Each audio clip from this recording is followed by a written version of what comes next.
This lab explores some applications of operational amplifiers. In this lab, we built the operational amplifier as a comparator circuit. The comparative point in the operational amplifier will be point 2, created from a voltage divider network of -10 to +10 volts. We'll apply an input voltage to pin 3, and when the input exceeds the comparator voltage, the output should switch to up to the rail about 10 volts.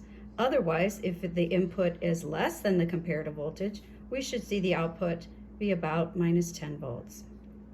The tricky part of this lab is setting up the voltage supply. You don't want to short your power supply. Here is how that's set up. So the positive 10 volts will connect to the plus on your DC power supply.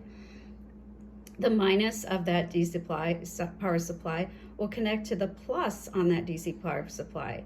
This is your reference point. Notice that that is not earth ground. So you do not want this connected to earth ground or you'll short your power supply. Over here you can see how the power supply is connected. Here's the plus and the minus of channel 1.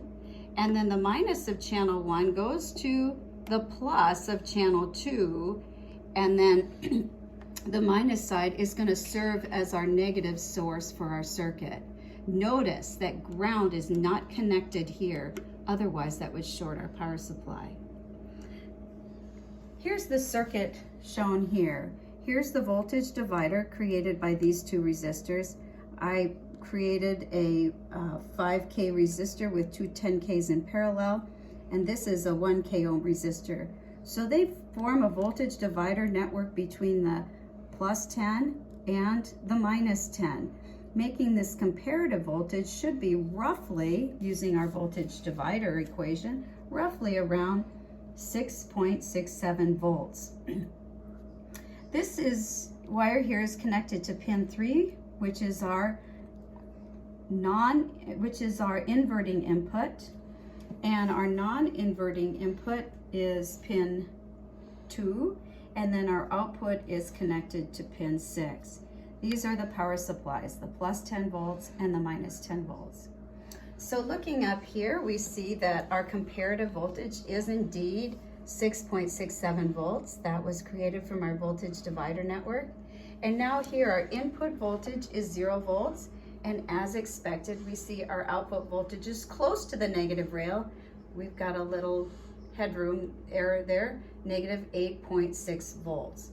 Notice now, while I begin to increase my input voltage, my output voltage still remains at -8.6 volts. When I come close to the comparator voltage, right here I'm at 6.4, 6.5, here 6.7, notice how my output voltage has switched up to almost 10, it's 9.39 volts, and that occurred at around our comparative voltage of 6.67. So if we bring it back down, we'll see here's 6.2, 4, 5, 6, and now at 6.7, it switches to 9.3 volts. Even as I bring it up, you can see it remains at 9.39 volts. That's the comparator circuit.